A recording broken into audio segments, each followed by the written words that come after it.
السلام علیکم ویورز۔ اللہ کچھ دروازے تمہاری بہتری اور حفاظت کے لیے بند کرتا ہے، لیکن تم اپنی انگلیوں کو انہی دروازوں میں پھنساتے ہو، پھر وہ تکلیف مزید بڑھ جاتی ہے۔ یقین رکھو اس کی مصلحتوں پر۔ کیا ہوا اگر وہ ایک پھول نہیں ملا؟ ہو سکتا ہے سارا باغ ہی تمہارے مقدر میں ہو۔ دعائیں مانگو اس ذات سے، بار بار مانگو، جو چاہے مانگو، لیکن اس ذات کی مصلحتوں پہ بھی تو یقین رکھو۔ جو ہوا ہے، جو ہو رہا ہے، اس میں ہی بہتری ہے تمہارے لیے۔ کیا ہوا جو ساری محنت ضائع ہو گئی؟ کیا ہوا سب نے چھوڑ دیا؟ کیا ہوا سب کے آگے برے بن گئے؟ کیا ہوا اگر زندگی میں مسلسل ناکامی ہے؟ کیا ہوا مسلسل تنگی ہے؟ کیا ہوا کوئی راہ نظر نہیں آ رہی؟ یاد رکھیں، اللہ آپ کے ساتھ ہے، وہ آپ کو بھولے گا نہیں۔ تو پھر کیا غم، پھر کیا پریشانی؟ لوگوں کی بیزاریت پر پریشان نہ ہوں۔ آپ مسلمان ہیں، آپ کے پاس اعزاز ہے کہ آپ کا رب آپ سے بیزار نہیں ہوگا۔ تو پھر مسکرائیے اور ہر دکھ درد تکلیف کو سپرد خدا کر دیں، پھر ایک سکون نازل ہوگا جو ہر چیز سے بے نیاز کر دے گا۔ راتیں لمبی ہوتی ہیں تو دن چھوٹے ہو جاتے ہیں، مصائب آتے ہیں تو یقین رکھیں کہ ان کے حل بھی آتے ہیں، ان سے نکلنے کے راستے بھی بنتے ہیں، مددگار بھی ملتے ہیں، سہارے بھی میسر آتے ہیں۔ اللہ کبھی کسی کو زیرو کنڈیشن میں نہیں لاتا، یعنی بالکل خالی ہاتھ نہیں رکھتا۔ ہر انسان کے پاس ہمیشہ کچھ نہ کچھ ضرور موجود رہتا ہے، ایک جائے تو دوسری چیز اس کی جگہ ضرور لیتی ہے۔ یہ ہمارے نقطہ نگاہ پر ہے کہ ہم ان رحمتوں کو دیکھتے ہیں یا نہیں۔ جب تک کوئی نعمت چھن نہ جائے اس کی قدر نہیں ہوتی۔ دنیا میں بہت سے ایسے بیمار موجود ہیں جو اپنی آنکھوں کی پلکیں نہیں اٹھا سکتے۔ آپ دن میں کتنی بار پلکیں جھپکتے ہیں؟ کبھی نوٹ کیا ہے کہ آنکھ کا کھل جانا اور بند ہو جانا بھی کتنی بڑی نعمت ہے؟ کہ آنکھوں میں بینائی کا نور ہے، کانوں میں سماعت کی مانند ہے، زبان الفاظ ادا کرتی ہے، ہاتھ طاقت رکھتے ہیں، کام کرتے ہیں۔ ہم چیزیں تو گنتے ہیں جبکہ ہمیں نعمتیں شمار کرنی چاہیے، جو اتنی زیادہ ہوتی ہیں کہ ان کا شمار ہو ہی نہیں سکتا۔ پھر کم از کم ہمیں ہر حال میں اس کا شکر ادا تو کرنا چاہیے نا۔ اپنے حال پر افسوس کرنا، خود پر ترس کھانا، اپنے آپ کو لوگوں میں قابل رحم ثابت کرنا، اللہ پاک کی ناشکری ہے۔ اللہ کسی پر اس کی برداشت سے زیادہ بوجھ نہیں ڈالتا۔ وہ الجبار ہے، یعنی ہر ٹوٹی ہوئی شے کو جوڑنے والا۔ تو پھر یہ کیسے ممکن ہے کہ تم فریاد کرو اور وہ اسے ادھورا چھوڑ دے؟ یہ کیسے ممکن ہے کہ تم اپنا بکھرا ہوا وجود لے کر اس کے پاس جاؤ اور وہ ان کرچیوں کو نہ سمیٹے؟ وہ ایسے سنبھال لے گا تمہیں کہ پھر کبھی تھکاوٹ نہیں ہوگی۔ تمہیں وہ یوں راضی ہو جائے گا کہ پھر کبھی اداس نہ ہوگے تم۔ جن کو بھی حالات بدلتے ہوئے دکھائی نہیں دے رہے، جو نا امید ہیں اور سوچ رہے ہیں حالات کے بدلنے کا کوئی چانس نہیں، جن کی مدد کرنے کو کوئی تیار نہیں، جو سمجھ نہیں پا رہے ان کی زندگی میں کیا چل رہا ہے، کب ٹھیک ہوگا یہ سب۔ انہیں چاہیے کہ وضو کریں، نماز ادا کریں اور اللہ کے سامنے سجدہ میں مانگے، جو مانگنا ہے وہ مانگے، سچے دل سے، اس یقین کے ساتھ کہ آپ کا رب کبھی آپ کو مایوس نہیں لوٹائے گا۔ آپ یہ مت سوچئے گا کہ جو آپ مانگ رہے ہیں وہ ملنا ناممکن ہے۔ اللہ کے لیے کچھ بھی ناممکن نہیں۔ کیا آپ نے ہاتھی والوں کا قصہ نہیں سنا؟ اس میں اللہ نے ہاتھیوں کے بڑے لشکر کو ابابیلوں کے لشکر سے ہلاک کر ڈالا۔ تو بے شک میرا رب سب کچھ کرنے پہ قادر ہے۔ ہماری سوچ اور حقیقت کے مطابق ایسا ناممکن تھا۔ اتنے بڑے جانور کو ایک چھوٹا سا پرندہ کیسے مار سکتا ہے؟ انسانی ذہن اس بات کو ایکسیپٹ نہیں کر پاتا، لیکن میرے اللہ نے یہ کر کے دکھایا۔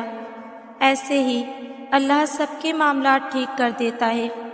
بس آپ دل سے مانگو اور یقین کے ساتھ انتظار کرو۔ میرا اللہ بھروسہ کرنے والوں کو کبھی بھروسہ نہیں توڑتا۔ اللہ ہے نا، پھر کیوں پریشان ہوتے ہو؟ جس نے اب تک عطا کیا ہے وہ آگے بھی کرے گا۔ وہی ہے معجزے کرنا جس کی شان ہے۔ اس پر یقین نہیں کرو گے تو کہاں جاؤ گے؟ دیکھو، جو توکل کی راہ پر چل پڑتا ہے نا، اللہ پاک اس کے لیے کافی ہو جاتا ہے۔ اور توکل ایمان کا حصہ ہے، ایمان کی شاخ میں سے ایک شاخ ہے۔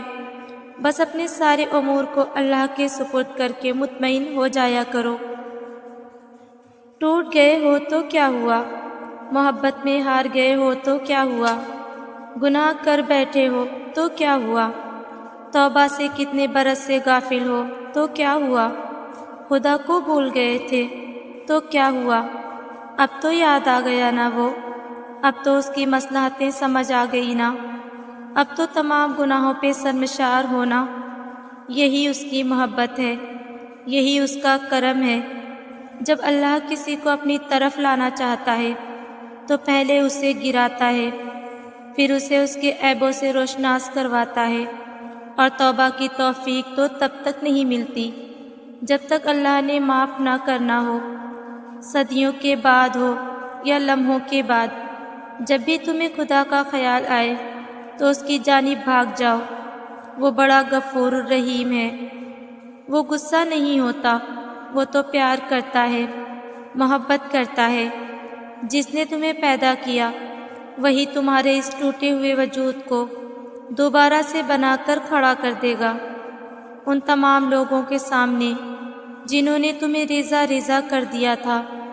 پھر تم ناز کرو گے اپنے ٹوٹنے پر۔ اللہ کا کوئی بھی کام بے مقصد نہیں۔ ہماری زندگی میں آنے والی اور ہونے والی ہر چیز میں اللہ کی مصلحت ہے۔ کسی کا زندگی میں آنا یا چلے جانا، راتوں کو اٹھ اٹھ کر رونا یا چین کی نیند سو جانا، ایک لمحے میں ہزاروں یادوں کا بننا اور اگلے ہی لمحے میں ان تمام یادوں کا بکھر جانا، یہ سب اللہ کی رضا سے ہے۔ اللہ جانتا ہے کہ میرا یہ بندہ میری جانب ایک آواز پہ آ جائے گا اور اس بندے کو مجھے تھوڑی سختی سے اپنی طرف لانا ہوگا، تبھی وہ ہمیں زندگی کی ایسی حقیقتوں سے ملواتا ہے کہ ہم ٹوٹ جاتے ہیں، پھر اس کی طرف بھاگے چلے جاتے ہیں۔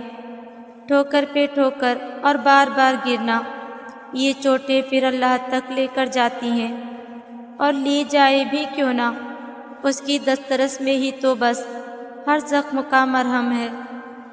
کچھ دروازے یا کچھ راہیں جب اللہ بند کر دیتا ہے تو ہمیں لگتا ہے جیسے وہ ہمیں سزا دے رہا ہے، ہماری دعا نہیں سن رہا، جو ہمیں چاہیے وہ تمہیں نہیں دے رہا، جبکہ کچھ راستے ہماری ہی بہتری کے لیے بند کیے جاتے ہیں، کیونکہ آگے جا کر ان سے ہمیں زیادہ تکلیف ملتی ہے۔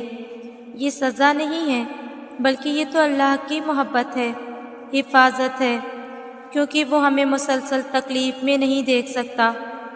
ہمارے فیصلے ہماری چاہت کے مطابق ہوتے ہیں، جبکہ اس کے فیصلے ہماری بہتری اور ضرورت کے مطابق ہوتے ہیں۔